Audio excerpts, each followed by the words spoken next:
Welcome back. എല്ലാവർക്കും സുഖമല്ലേ? പുതിയൊരു വീഡിയോയിലേക്ക് എല്ലാവർക്കും സ്വാഗതം. ഇപ്പോൾ ഇന്നത്തെ നമ്മുടെ വീഡിയോ എന്ന് വെച്ചാൽ ഒരു ട്രാവൽ വീഡിയോ ആണ്. നമ്മൾ നോട്ടിംഗ്ഹാമിൽ നിന്നും യുകെയിലെ സീസൈഡ് ടൗണായ സ്കെഗിനസിലേക്കാണ് യാത്ര പോകുന്നത്. അപ്പം ഏകദേശം ഒരു 12 മണിക്കൂർ നൈറ്റ് ഷിഫ്റ്റ് കഴിഞ്ഞ് ഞാൻ വെറും 1 മണിക്കൂർ മാത്രം ഉറങ്ങിയാണ് കാറിൽ കയറിയിരിക്കുന്നത്.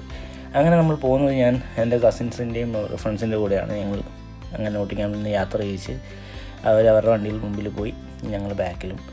അങ്ങനെ തലേ ദിവസത്തെ നൈറ്റ് ഷിഫ്റ്റിൻ്റെ ക്ഷീണം കാരണം ഞാൻ പുറകിലിരുന്ന് കുറച്ച് നേരം ഉറങ്ങി. അങ്ങനെ ഉറക്കമൊക്കെ എഴുന്നേറ്റ് നോക്കിയപ്പം രണ്ട് സൈഡും കാണുന്നത് ഇതേപോലെ മനോഹരമായ ഗ്രാമമാണ്. കൃഷി സ്ഥലങ്ങളാണ് ഇത് മൊത്തം കൃഷിക്ക് വേണ്ടി അവരവിടെ തയ്യാറാക്കിക്കൊണ്ടിരിക്കുകയാണ് നിങ്ങൾ കാണുന്നത്. പെട്ടെന്നാണ് ഇത് കണ്ടില്ലേ, മഞ്ഞ നിറത്തിൽ ആ കാണുന്നതാണ് മത്തങ്ങ. നമ്മുടെ ഹാലോവീനൊക്കെ വെക്കുന്ന ടൈപ്പ് മത്തങ്ങയാണെന്ന് തോന്നുന്നു. അങ്ങനെ ഞങ്ങൾ നമ്മുടെ ഏകദേശം 2.5-3 മണിക്കൂർ ട്രാവൽ ചെയ്ത് സ്കെഗിനസ് ബീച്ചിലേക്ക് എത്തി. അങ്ങനെ സ്കെഗിനസിനെ പറ്റി പറയുകയാണെങ്കിൽ ഏകദേശം 21,000 ഇവിടുത്തെ പോപ്പുലേഷൻ വരുന്നത്. അപ്പം 21,000 ആളുകളാണ് ഇവിടെ ഉള്ളത്. ഇത് ചെറിയൊരു ടൗണാണ്. മെയിൻലി എനിക്ക് തോന്നുന്നത് ഇവിടെ ടൂറിസ്റ്റുകളാണ് വരുന്നത്. കാരണം UK-യിലുള്ളവർക്കറിയാം ബീച്ച് നമുക്ക് കിട്ടണമെങ്കിൽ ഇതുപോലുള്ള ഏരിയകളിലൊക്കെ പോകണം. അങ്ങനെ പെട്ടെന്ന് ഞാനൊരു നിസാൻ മൈക്ര, ഇതൊരു പഴയ മോഡൽ വണ്ടിയാണ്. അപ്പോൾ അവരത് മോഡിഫൈ ചെയ്ത് കൊണ്ട് നടക്കുന്ന എന്ത് അടിപൊളിയായിട്ടാണ്. അങ്ങനെ ഫുഡ് മുഖ്യം ബിഗിലെന്നും പറഞ്ഞ് ഞങ്ങൾ നേരെ ഫുഡ് കഴിച്ച് തുടങ്ങാമെന്ന് വിചാരിച്ചു. കാരണം നമ്മൾ ചെന്നപ്പം ഏകദേശം 1:30 ഒക്കെ സമയമായിരുന്നു. അങ്ങനെ അവർ ഫിഷ് ആൻഡ് ചിപ്സും ഞാൻ ബർഗറും ഓർഡർ ചെയ്തു. കാരണം ഫിഷ് ആൻഡ് ചിപ്സ് എനിക്ക് അത്ര വലിയ താല്പര്യമില്ലാത്തൊരു സാധനമാണ്.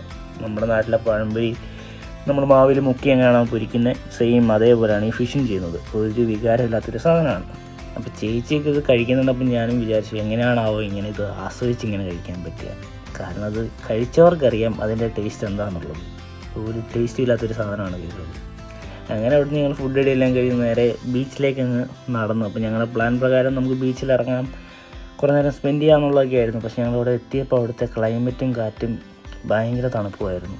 കണ്ടില്ലേ, ഞാൻ ആദ്യമായിട്ടാണ് ഇങ്ങനെ ഒരു കാഴ്ച കാണുന്നത്. കടലിൻ്റെ നടുക്ക് വിൻഡ് മില്ല്. അപ്പം ഞങ്ങൾ ആ കാഴ്ചയെ കണ്ട് ഇവിടുത്തെ കാറ്റിൻ്റെ ആ ഒരു ശക്തി അറിയണമെങ്കിൽ നിങ്ങൾക്ക് എൻ്റെ ജാക്കറ്റ് നോക്കി അറിയാൻ പറ്റും. അതുപോലെ കാറ്റും ഏകദേശം 10 ഡിഗ്രി ആയിരുന്നു ആ ഞങ്ങൾ ചെന്ന ടൈമിലെ ക്ലൈമറ്റ് എന്ന് എനിക്ക് തോന്നുന്നു.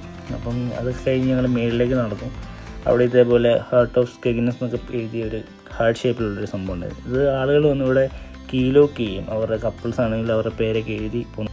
അങ്ങനെ നമ്മളവിടെ നിന്ന് ഫോട്ടോസും വീഡിയോസൊക്കെ എടുത്തുകൊണ്ടിരുന്നപ്പോഴത്തേനും പയ്യന്മാർക്കും ഫോട്ടോ എടുത്തു കൊടുത്ത് അവരങ്ങനെ ക്യൂട്ട്നെസ്സൊക്കെ വാരി വിതറി.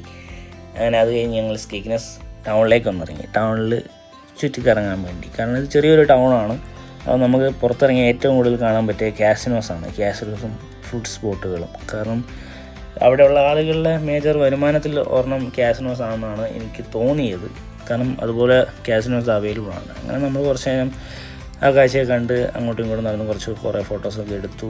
അപ്പോൾ ഏകദേശം ഒരു സമയം 4-4:30 കഴിഞ്ഞായിരുന്നു. അങ്ങനെ നമ്മൾ വീട്ടിൽ നിന്ന് സമൂസ കൊണ്ടുവന്നായിരുന്നു. അങ്ങനെ എല്ലാവരും കൂടെ ഞങ്ങൾ വട്ടത്തിരുന്ന സമൂസയും പഴവും കുറച്ച് സാധനങ്ങളൊക്കെ കഴിച്ചു. സമൂസ കണ്ടപ്പോൾ പ്രത്യേകിച്ച് നമ്മുടെ നാട്ടിലെ ഒരു സമൂസ കഴിക്കുന്ന ആ ഒരു ഫീലായിരുന്നു. കാരണം നമ്മൾ വീട്ടിൽ നിന്ന് ഉണ്ടാക്കിക്കൊണ്ട് വന്നതാണല്ലോ. അങ്ങനെ അതൊക്കെ കഴിഞ്ഞ് ഞങ്ങൾ വൈകുന്നേരം 5 മണിയൊക്കെ ആയപ്പോഴത്തേനും സ്കെഗിനസിനോട് യാത്ര പറഞ്ഞ് ഞങ്ങൾ അങ്ങനെ അവിടെ നിന്ന് ഇറങ്ങി. ഇനി തിരിച്ച് നോട്ടിംഗ്ഹാമിലേക്ക്. അപ്പം ഇന്നത്തെ വീഡിയോ ഇത്രയൊക്കെ ഉള്ളൂ ഗൈസ്. അപ്പോൾ അടുത്തൊരു വീഡിയോ കാണാതിരിക്കും. ബൈ.